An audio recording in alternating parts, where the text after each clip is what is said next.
ce que j'aimerais coudre avant tout, c'est au moins l'un de ces trois-là. Bonjour à tous! Aujourd'hui, j'ai envie de me coudre des petits tops, puisque si vous avez suivi mes dernières vidéos YouTube quand j'ai monté mon bureau, j'ai rangé les caisses que j'avais là-bas derrière moi, dans l'endroit où je range mes tissus, et du coup j'en ai profité pour regarder un peu ce que j'avais dans mes caisses, parce que j'avais un peu oublié ce que j'avais. Et j'ai retrouvé des tissus pour faire des tops, donc je voudrais coudre ça, sauf que il y a un petit peu de bordel à ranger, oui.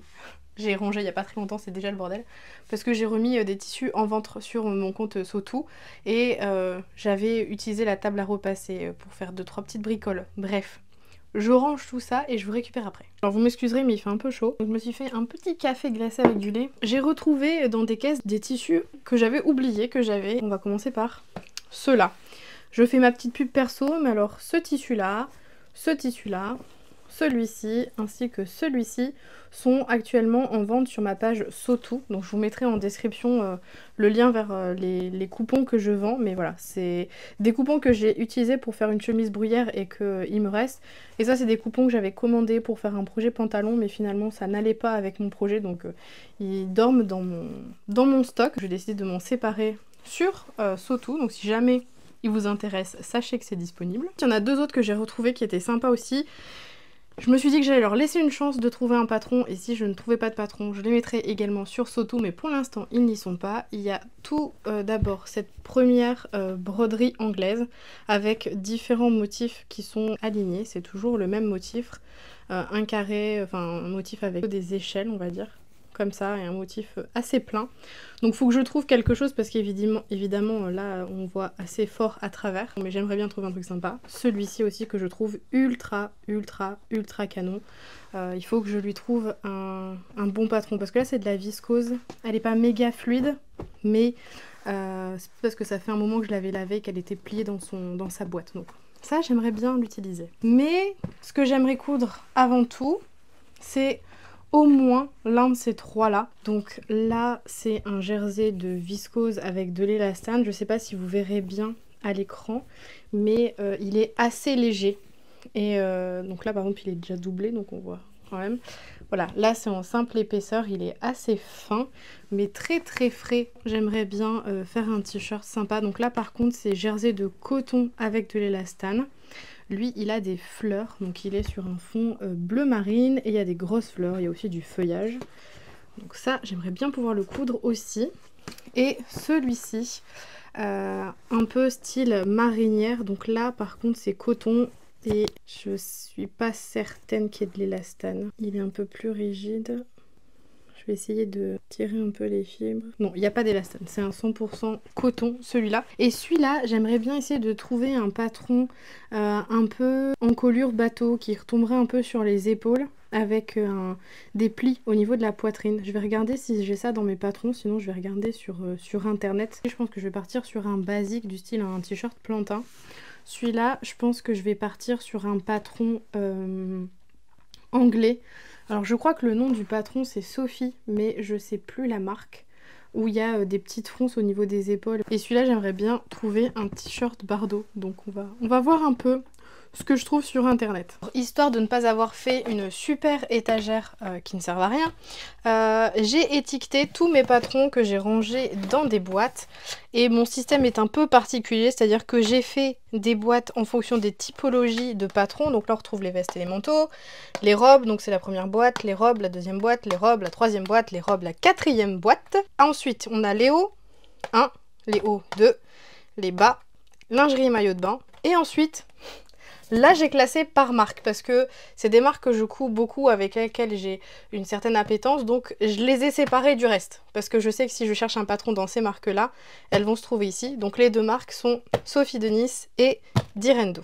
Je sais déjà qu'il y a deux patrons que je veux utiliser pour deux des trois tissus. Donc j'aimerais bien faire le plantain de chez Direndo, et je vais aller chercher directement là-dedans. Le problème c'est que je les ai pas catégorisés, c'est vraiment les marques qui sont ici. Dans chacune de mes boîtes c'est rangé un peu, je vais pas dire de manière différente, mais ça dépend des époques. Je vous explique. Fut un temps, je rangeais mes patrons dans des pochettes comme ça, où je mettais la photo avec la taille, etc. Je mettais tout dedans. Mais vous l'avez vu, ça commence à se déchirer. Donc après, je suis passée aux pochettes comme ça, à rabat élastique, où tout est dedans. Donc sur certaines, il y a les photos, sur d'autres, il n'y a pas les photos, ça dépend vraiment. Par exemple ici, voilà, j'ai collé la première page du patron. Il faut que je retrouve la pochette avec le plantain. Donc ça, c'est bon pour le premier. Ensuite, je voudrais un autre t-shirt. Je vous ai dit qu'il s'appelait Sophie, mais je crois que c'est pas Sophie. Je crois que c'est Agnès. C'est le top Agnès de Tilly and the Button. Et en fait, il y a une encolure arrondie comme ça, avec des manches froissées. Et l'autre version, c'est froncé sur le devant. Ah, et aujourd'hui, pour que vous puissiez vous situer dans le temps, on est vendredi. C'est donc la cérémonie d'ouverture des JO. Et j'aimerais bien pouvoir regarder ça depuis l'ordinateur.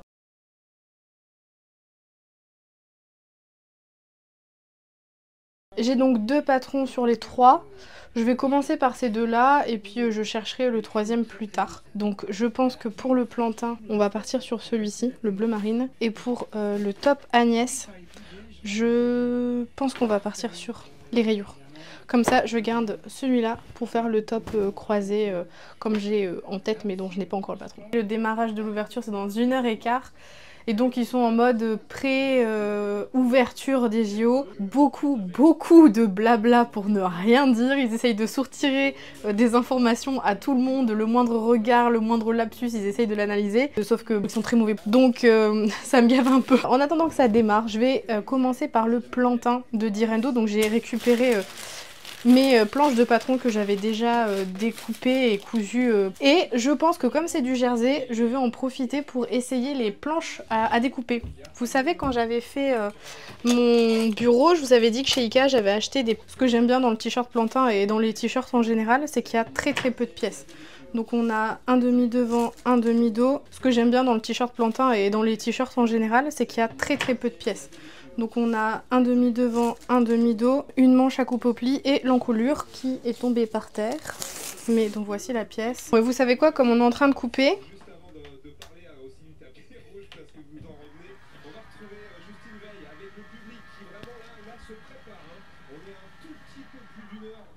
nickel. Je vais juste mettre les papiers ailleurs parce que le temps que je plie mon tissu, je vais forcément les envoyer voler. Peut-être si je mets un poids dessus. Alors... je vais placer ça là. Je vais essayer de trouver le milieu. Alors, je pense que vous avez des questions sur le fait de couper sur les dessous de bureau, les sous-mains, pardon, qui sont vendus chez Ikea. Alors, je pense que là, vous allez bien voir, on a une trace ici. Clouc, clouc, clouc, jusque là, qui continue ici. Tac, tac, tac, tac, tac. Bref, vous voyez un peu la trace de ce que j'ai découpé. Alors c'est vrai que quand on le sent au dos, quand on passe le doigt dessus, on le sent un peu. La trace bleue, c'est juste parce qu'en fait il y a des petites fibres qui sont coincées dans le tapis de coupe, mais j'ai envie de dire comme un tapis de coupe normal.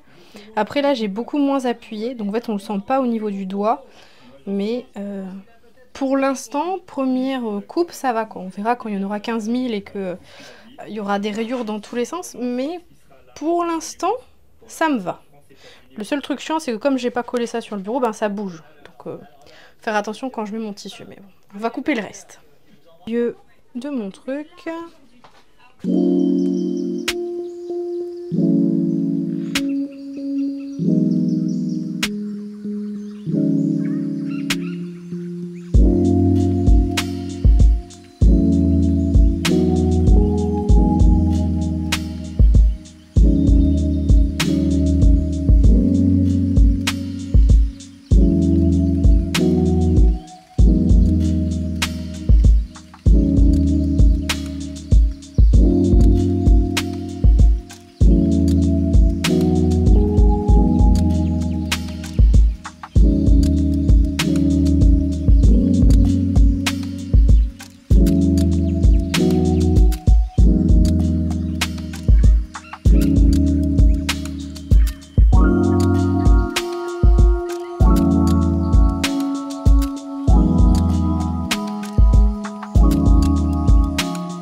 je pense que vous avez des questions sur le fait de couper sur les dessous de bureau, les sous-mains, pardon, qui sont vendus chez Ikea. Alors je pense que là vous allez bien voir, on a une trace ici, clou clou clou, jusque là, qui continue ici, tac tac tac tac tac. Bref, vous voyez un peu la trace de ce que j'ai découpé. Alors c'est vrai que quand on le sent au dos, quand on passe le doigt dessus, on le sent un peu. La trace bleue, c'est juste parce qu'en fait il y a des petites fibres qui sont coincées dans le tapis de coupe, mais j'ai envie de dire comme un tapis de coupe normal. Après là j'ai beaucoup moins appuyé, donc en fait on le sent pas au niveau du doigt, mais pour l'instant, première coupe, ça va quoi. On verra quand il y en aura 15 000 et que il y aura des rayures dans tous les sens, mais pour l'instant ça me va. Le seul truc chiant c'est que comme j'ai pas collé ça sur le bureau, ben ça bouge. Donc faire attention quand je mets mon tissu, mais bon, on va couper le reste.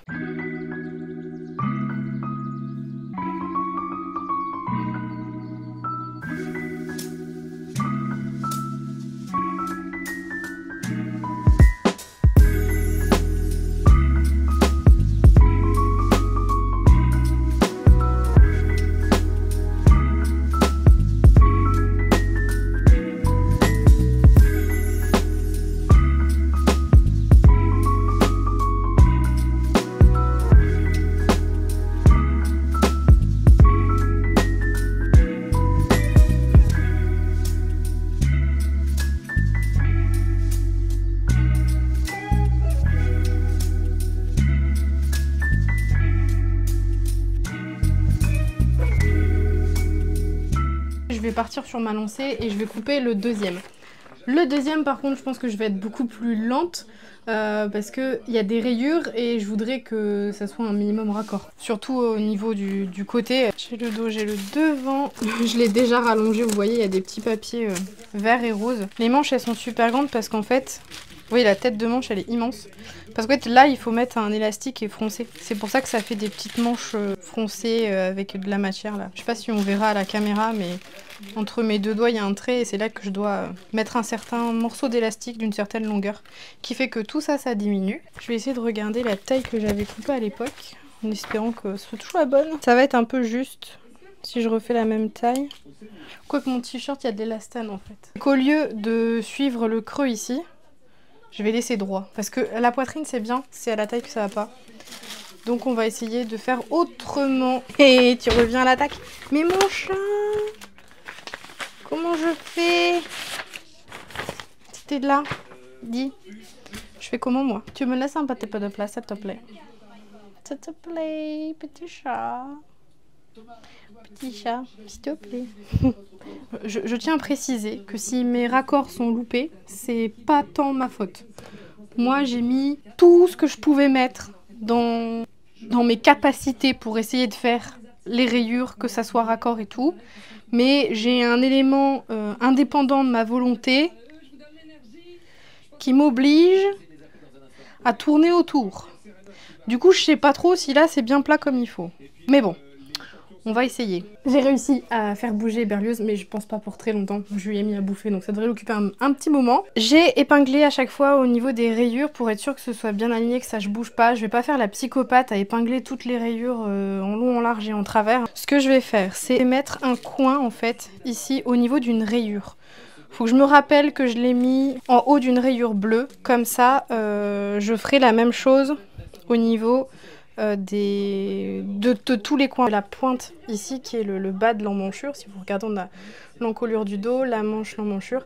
Ici la pointe, je vais la placer aléatoirement en haut d'une rayure bleue. Je pourrais la mettre en haut d'une rayure grise, au milieu d'une rayure bleue, enfin bref, peu importe. Je vais la mettre là et je vais faire ça sur toutes les pièces qui vont se retrouver à cet endroit-là. De cette manière, ça devrait être aligné ici sur le côté, ce qui est le plus important, et le dessous de bras, ça devrait être accordé également.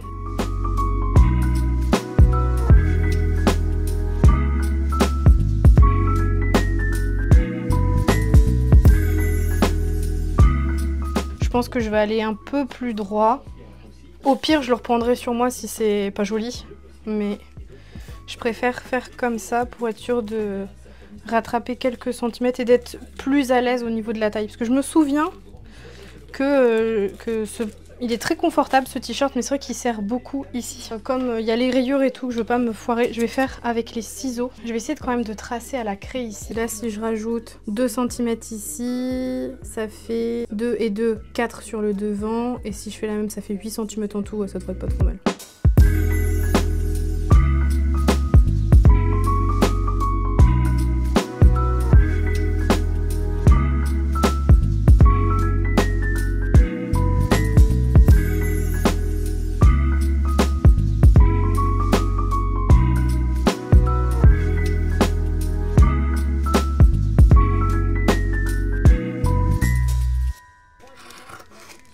Oh non! J'ai suivi le patron, mais je suis con. Vous avez vu, j'ai bien foiré, hein. J'ai tracé mon trait sur le tissu et je l'ai carrément pas suivi en mode quand j'ai coupé. Bon bah tant pis. Quand je vous ai dit à une main, c'est pas facile. Je vais mettre la pointe au niveau d'une rayure, en haut d'une rayure bleue. Du coup, de l'autre côté, je vais aussi avoir la pointe en haut d'une rayure bleue. Donc il y a un léger millimètre de décalage. Mais au moins le raccord sera plus ou moins bon. Par contre, je suis vraiment deg de pas avoir suivi mon fucking trait. Fallait bien que je me gourre à un endroit. Alors là, je suis en train de placer la manche. Et ce que je vous montrais tout à l'heure, la pointe, je la mets en haut d'une rayure bleue. Et du coup, la pointe de l'autre côté, je la mets en haut de la même rayure bleue. Et après, bon, j'épingle tout ça et je coupe et on verra ce que ça donne. Je me retrouve avec l'autre caméra et j'ai pu installer ma surjeteuse ici. Donc elle était en mode recouvreuse parce que la dernière fois que je m'en suis servi, eh ben, je l'ai utilisée pour faire des ourlets donc recouvreuse. Donc là, j'ai tout repassé en mode surjeteuse. Et je vais commencer par le t-shirt le plus simple, c'est-à-dire le t-shirt plantain. Je vous raconterai au moment où on fera l'autre t-shirt, mais j'ai fait pas mal de boulettes qui m'ont pris la tête. Donc j'ai coupé mon tissu, je suis allée manger. Là, il est 21 h. Et du coup, je vais commencer à coudre. Je suis toujours en bonne compagnie avec monsieur le chat et on va commencer par le t-shirt plantain. J'ai déjà fait mes réglages de points donc vous inquiétez pas pour ça, c'est tout nickel. J'espère que vous verrez bien quand même, mais à mon avis que vous allez avoir une partie ici. Vous verrez pas grand chose à part les poils du chat. J'aime bien coudre les t-shirts parce que ça va vite. Et quand je dis ça va vite, vous voyez là j'ai juste cousu le devant et le dos, c'est quasi fini. J'ai plus qu'à coudre les manches et ensuite fermer sur les côtés. C'est ça que j'aime bien dans les t-shirts, enfin surtout dans ceux que j'ai cousus, peut-être que tous se montent pas comme ça. Mais on coud d'abord le devant avec le dos, ensuite on met les manches et on ferme le dessous de manche et les côtés en une seule couture. J'en suis là pour monter mon vêtement. J'ai une super table avec plein de place que je suis obligée de partager avec ce petit nez tout poilu là, hein, avec tes petites moustaches. Parce que monsieur ne veut pas aller sur le super fauteuil qui est ici, non. Il veut absolument rester là. Heureusement que je dois positionner que des manches, que c'est pas très grand comme surface. J'ai fini de faire mes coutures d'épaule et de manches. Donc voilà ce que ça donne pour le moment. Vous avez le devant face à vous. Maintenant vous avez le dos face à vous. Et j'ai plus qu'à faire l'encolure. Tout ce qui est ourlet et tout, je ferai en dernier quand j'aurai fini le deuxième t-shirt. Parce que pour faire les ourlets, il faut que je repasse la machine en mode recouvreuse. Et étant donné que j'ai 2 t-shirts à faire, je vais attendre d'avoir fini toutes mes coutures à la surjeteuse avant de la changer de mode. Alors pour l'encolure, c'est pas très compliqué. On a un morceau ici qui a été coupé au pli. Donc je vais faire les repères. C'est pour les épaules si je me souviens bien. J'ai donc ma bande à coudre endroit contre endroit. Je vais juste venir découper en plein dans le surjet, mais couper à la moitié. Comme ça, je vais pouvoir plier d'un côté et de l'autre et ça va pas me faire un gros boudin quand je vais le plier en deux. J'ai coupé en deux de manière à pouvoir pivoter d'un côté et de l'autre parce que comme je dois le plier en deux, pour éviter que ça fasse un gros bourrelet, donc il y a une partie des manches couture que je mets à droite, l'autre à gauche. Comme ça, quand je plie en deux, ça ne fait pas un gros bourrelet. L'idée, c'est de maintenir tout ça en place. Hop, je vais mettre une épingle. Et c'est de fixer ça sur le bord de l'encolure. Je viens de finir de poser l'encolure sur le t-shirt et devinez qui est en train de défiler sur la scène. Le bateau français. C'est tout pour moi et cette synchronicité. Bref. Le premier t-shirt est terminé, mais j'ai eu une petite couille.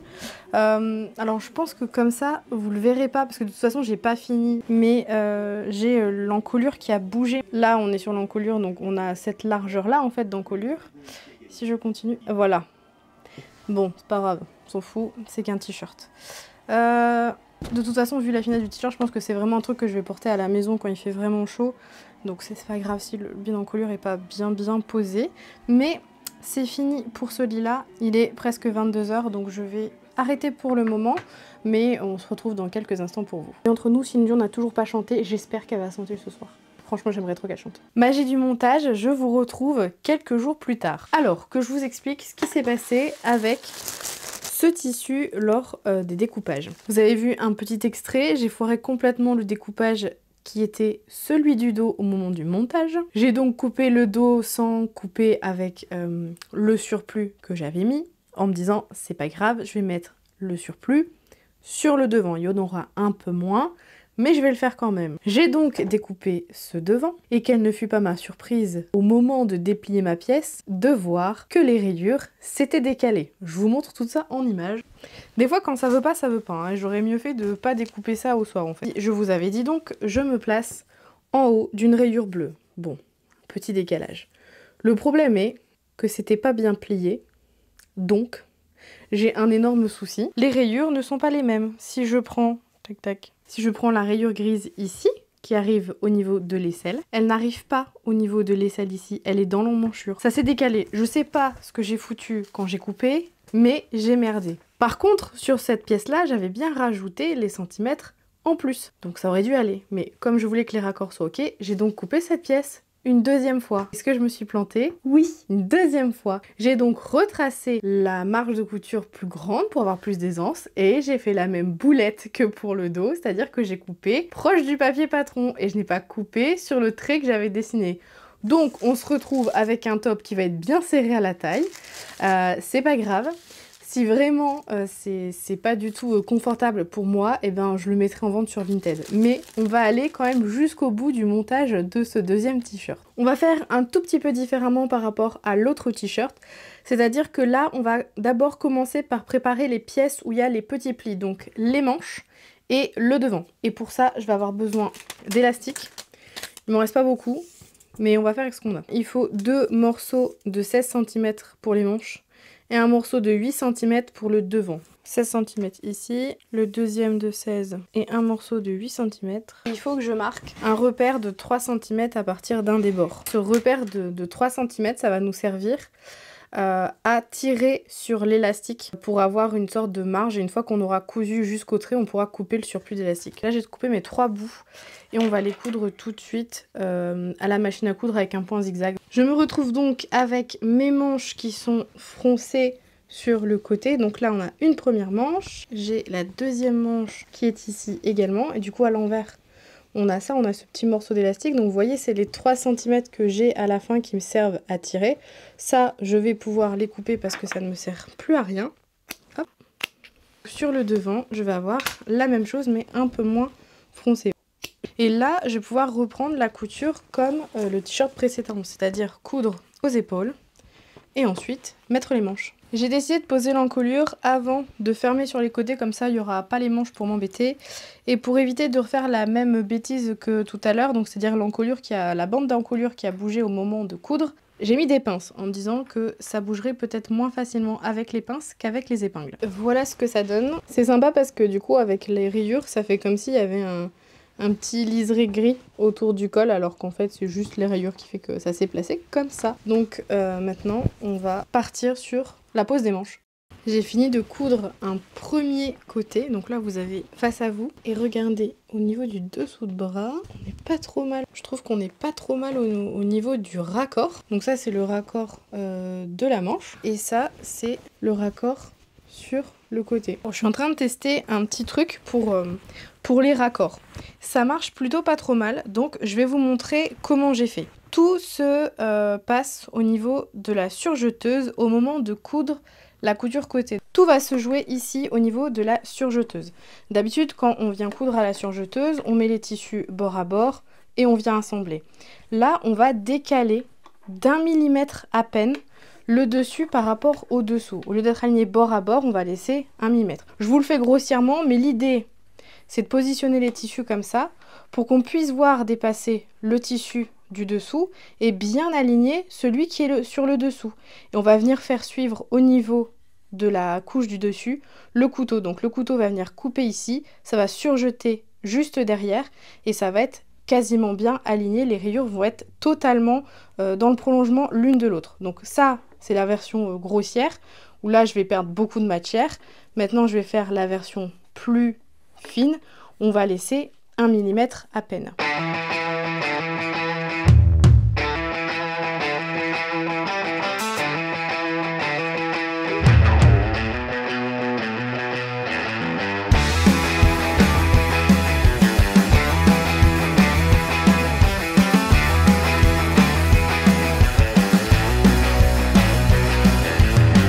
Je ne dis pas que la technique est infaillible, mais honnêtement, elle marche plutôt pas trop mal. Là, on a la croix du dessous de bras, là, on a la manche, donc la couture est ici. Là, on a la croix, vous voyez, c'est pas hyper bien aligné, mais c'est sous le bras, mais sur le côté, on est quand même pas mal. C'est pas infaillible, il y a des fois des petits légers décalages, mais en vrai, de loin, les rayures sont quand même vachement alignées. Je suis pas peu fière d'avoir trouvé cette technique, je vous la partage et vous me direz dans les commentaires si vous la connaissiez. Et si vous la connaissiez pas, est-ce que vous l'avez utilisée et est-ce qu'elle fonctionne chez vous? Je pense que vous avez suivi l'idée, à chaque fois que je change de tenue, c'est que c'est un nouveau jour. Si vous avez suivi la vidéo jusqu'à maintenant, vous savez que j'ai fini de construire les t-shirts et que maintenant la seule étape qu'il me reste à faire, c'est les ourlets au niveau des manches et au niveau du bas du t-shirt. Pour faire cette étape-là, je vais aussi utiliser mon combiné surjeteuse recouvreuse, mais maintenant je vais le passer en mode recouvreuse. Je me suis dit que j'allais laisser ce passage où je faisais le changement pour que vous voyez un peu qu'en soi c'est pas compliqué,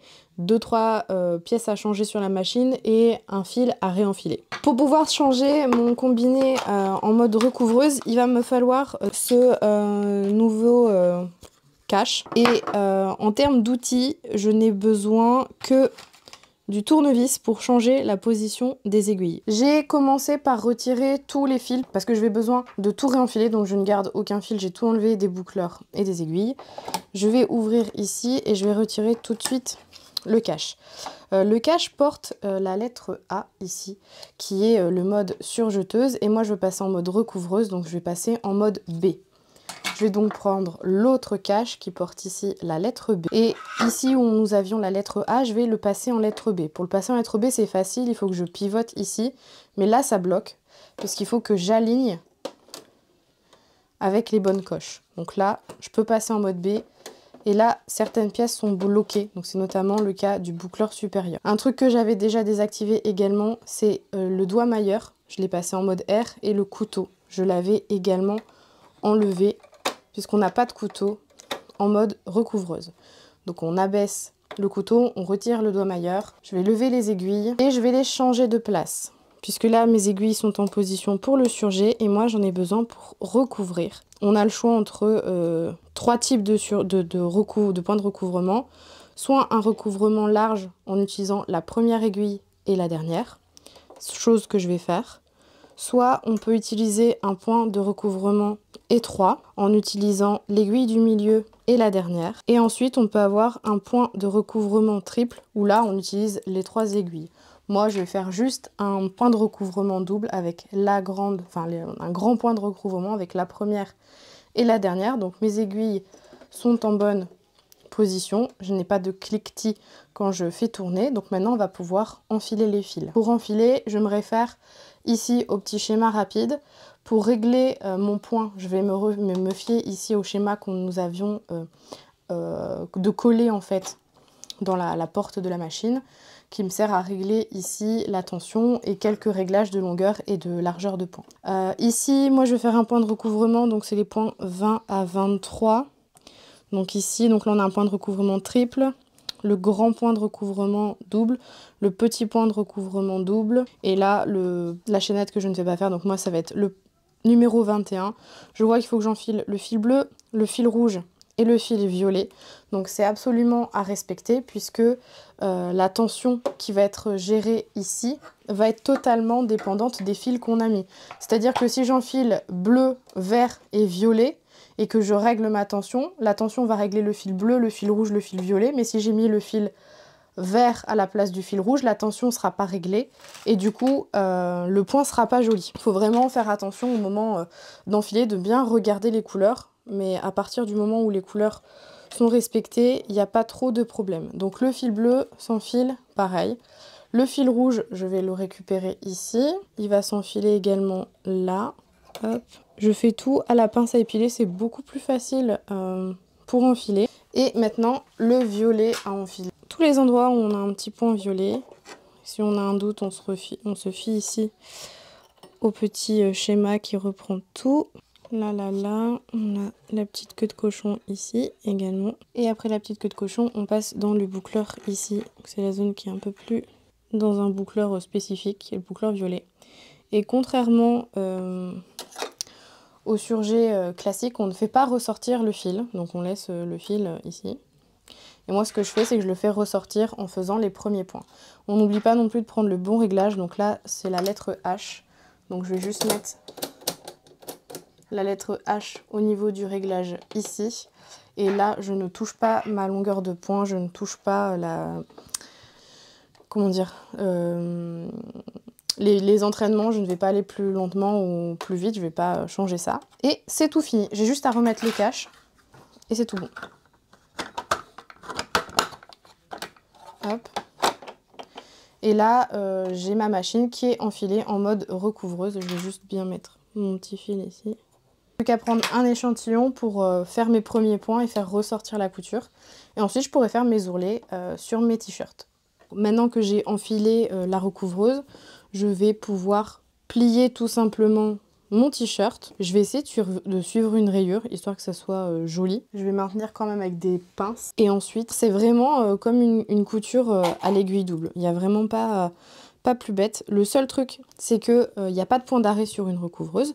Donc ce qu'il faut faire, c'est se laisser de la marge de fil au début, de la marge de fil à la fin. Faire en sorte qu'on arrive à recouvrir les points du début par les points de la fin. Si on n'y arrive pas, c'est pas grave, on pourra les défaire à la main pour flouter un peu le départ ou l'arrivée. Et puis ensuite, ça c'est ma technique. Avec une aiguille, je passe le fil sur l'envers et ensuite je fais des nœuds. Les fils restants, je les passe sous la chaînette, comme ça ils sont bloqués. Je vais prendre une règle et mesurer combien j'ai d'ourlets. Là, j'ai fait entre 1,5 et 2. Et donc, je vais regarder pour que l'aiguille de gauche sur la machine tombe au niveau du pli ici, au niveau du bord franc. De cette manière-là, j'aurai pas à recouper mon tissu. Je vais faire la deuxième manche. Et maintenant, je vais passer sur la recouvreuse.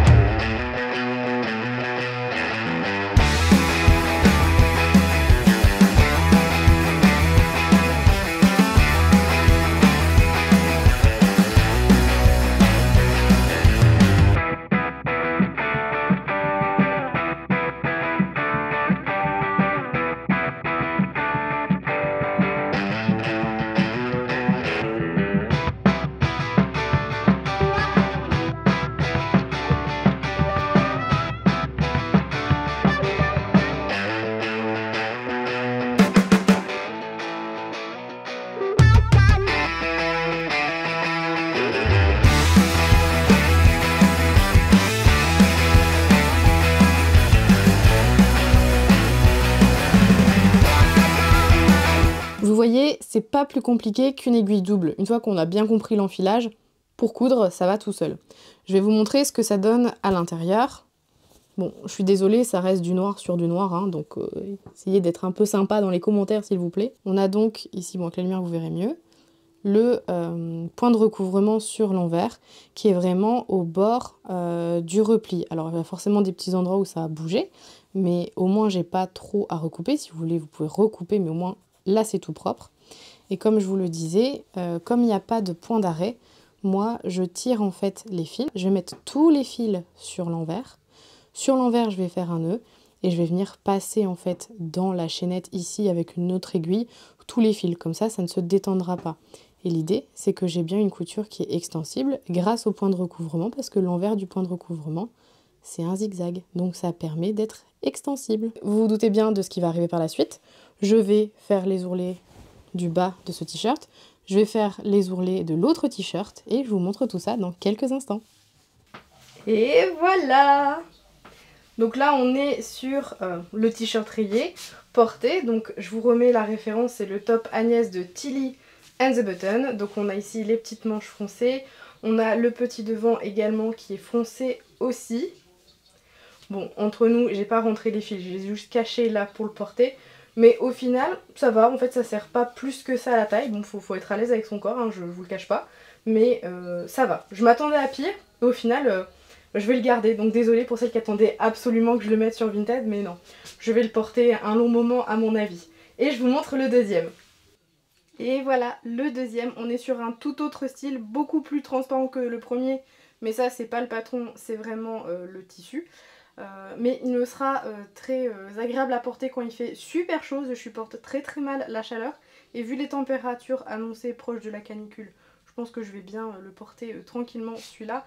De même, j'ai pas rentré les fils, mais le plantain est toujours une valeur sûre en termes de t-shirt, et j'avoue qu'avec cette finesse de tissu, ça va être trop agréable de porter quand il sera vraiment chaud. Maintenant il me reste plus qu'à trouver le troisième patron, mais ça sera pour une prochaine vidéo. C'est donc tout pour cette vidéo, j'espère que ça vous a plu de me suivre dans la confection de ces deux t-shirts. Appréciez ce petit moment où je vous ai montré comment on se sert de la recouvreuse. Si vous souhaitez plus d'infos sur cette machine, qui est le modèle Coverlock 3.0 de chez Pfaff que j'ai depuis 2020, donc ça fait un petit 4 ans maintenant. N'hésitez pas, dans la barre, là, dans le i qui s'affiche, je vais vous mettre une vidéo. J'avais fait une vidéo de présentation sur la machine, qui a été déjà vue pas mal de fois, donc peut-être que vous l'avez déjà vue. Mais je la remets au cas où. En tout cas, si la vidéo vous a plu, n'hésitez pas à la liker, à me laisser un commentaire, à vous abonner si c'est pas déjà fait. Et je vous rappelle que si vous souhaitez soutenir mon travail, il y a toujours le lien Ko-fi dans la description de la vidéo. Je vous dis à bientôt dans une prochaine vidéo. Bye bye!